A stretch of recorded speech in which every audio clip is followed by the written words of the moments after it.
ധാരാളം രോഗികൾ അവയവം മാറ്റ ശസ്ത്രക്രിയയ്ക്ക് വേണ്ടി കാത്തിരിക്കുന്നവരുണ്ട്. അപ്പോൾ അവയവദാനത്തെ സംബന്ധിച്ചുള്ള ബോധവൽക്കരണ കാര്യത്തിൽ നമ്മൾ എന്തൊക്കെ പരിശ്രമങ്ങളാണ് നടത്തുന്നത്? ജീവിച്ചിരിക്കുമ്പോൾ തന്നെ അവയവം ദാനം ചെയ്ത ആളുകളുടെ തുടർ ചികിത്സയ്ക്ക് മരുന്ന്, മറ്റു കാര്യങ്ങൾക്ക് ഏതെങ്കിലും അവർക്ക് ഇൻഷുറൻസിൻ്റെയോ മരുന്നിൻ്റെ വിലയുടെ കാര്യത്തിലൊക്കെ തുടർന്നുള്ള ചികിത്സയ്ക്ക് ആവശ്യമായ സൗകര്യങ്ങൾ സർക്കാർ എന്തെങ്കിലും സംവിധാനമുണ്ടോ എന്നാണ് എൻ്റെ ചോദ്യം. സാർ, ചില വ്യവഹാരങ്ങൾ മൂലം കോടതിയിൽ നിലനിന്നിരുന്ന ചില കേസുകൾ മൂലം മരണാനന്തര അവയവദാനത്തിൽ കേരളത്തിൽ ഒരു പിന്നോട്ടുപോക്ക് ഉണ്ടായിരുന്നു സാർ. പക്ഷേ ബഹുമാനപ്പെട്ട കോടതികൾ തന്നെ ഇടപെട്ടുകൊണ്ട് മരണാനന്തര അവയവദാനം പ്രോത്സാഹിപ്പിക്കുന്നതിന് വേണ്ടി വളരെ നീതിപൂർവമായിട്ടുള്ള വിധികൾ ഇക്കാര്യത്തിൽ ഉണ്ടായിട്ടുണ്ട്.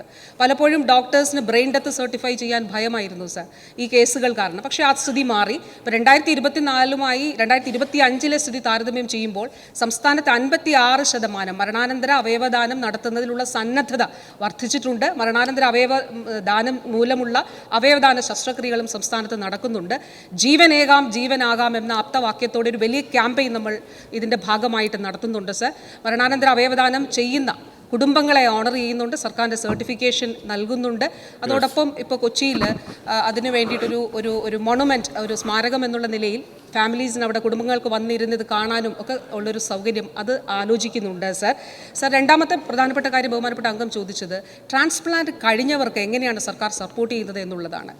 ഈ സർക്കാരിൻ്റെ നയത്തിൻ്റെ അടിസ്ഥാനത്തിൽ സർ ഭീമമായിട്ടുള്ള ചെലവ് വരുന്ന ട്രാൻസ്പ്ലാന്റ് കഴിഞ്ഞിട്ടുള്ള മെഡിസിൻസ് അത് രാജ്യത്തെ തന്നെ ഏറ്റവും വില കുറച്ച് നൽകുന്നതിന് വേണ്ടി കാരുണ്യസ്പർശം കൗണ്ടറുകൾ വഴി കൊടുക്കുന്നതിന് വേണ്ടി തീരുമാനിച്ചിട്ടുണ്ട്.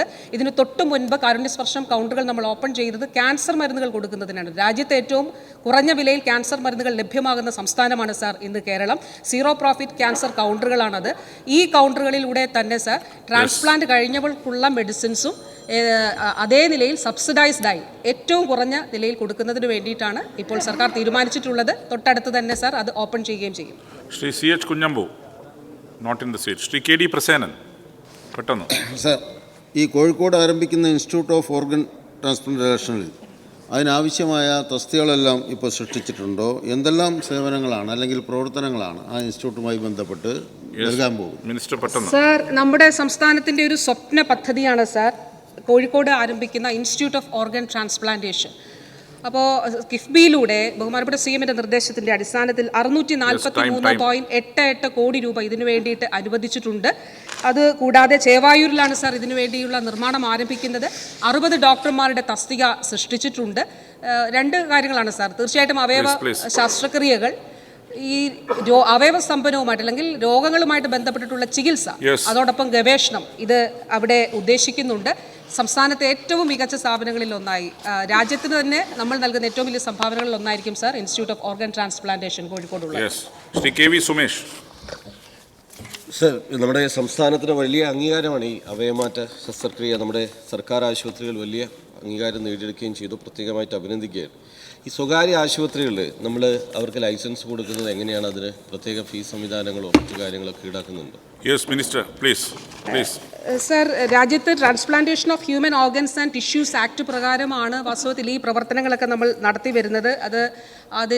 അതിൻ്റെ അടിസ്ഥാനത്തിൽ നമുക്ക് ഇതിനു വേണ്ടിയിട്ടുള്ള ഒരു എക്സ്പേർട്ട് കമ്മിറ്റി ഉണ്ട്. ആ കമ്മിറ്റിയുടെ പരിശോധനകൾക്ക് അനുസൃതമായിട്ടാണ് ഈ മാനദണ്ഡങ്ങളൊക്കെ ഒരുക്കിയിട്ടുണ്ടോ എന്നുള്ളത് പരിശോധിച്ചതിന് ശേഷമാണ് ഓരോ സ്ഥാപനങ്ങൾക്കും ലൈസൻസ് കൊടുക്കുന്നത്. ആദ്യ തവണ ലൈസൻസ് എടുക്കുമ്പോൾ സാർ അതിനൊരു ഫീസ് നിശ്ചയിച്ചിട്ടുണ്ട്. ഏതാണ്ട് 12,500 രൂപയാണ് ആദ്യത്തെ തവണ. പിന്നീട് കൃത്യമായ ഇടവേളകളിൽ 5 വർഷം കഴിഞ്ഞിട്ട് വീണ്ടും ഈ പരിശോധനകൾ നടത്തി ലൈസൻസ് പുതുക്കി കൊടുക്കും. അന്നേരം 6,500 രൂപയാണ്. ഇപ്പോൾ സർക്കാർ ആശുപത്രികൾക്ക് ഇത് ബാധകമാണ്. ഇപ്പോൾ എറണാകുളം ജനറൽ ആശുപത്രിയൊക്കെ സാർ കേസോട്ടോയുടെ ഈ പരിശോധന കഴിഞ്ഞ് ലൈസൻസ് എടുത്തിട്ടാണ് നമ്മളിത് ചെയ്യുന്നത്. കർശനമായി മുന്നോട്ട് കൊണ്ടുപോകുന്നുണ്ട് സാർ.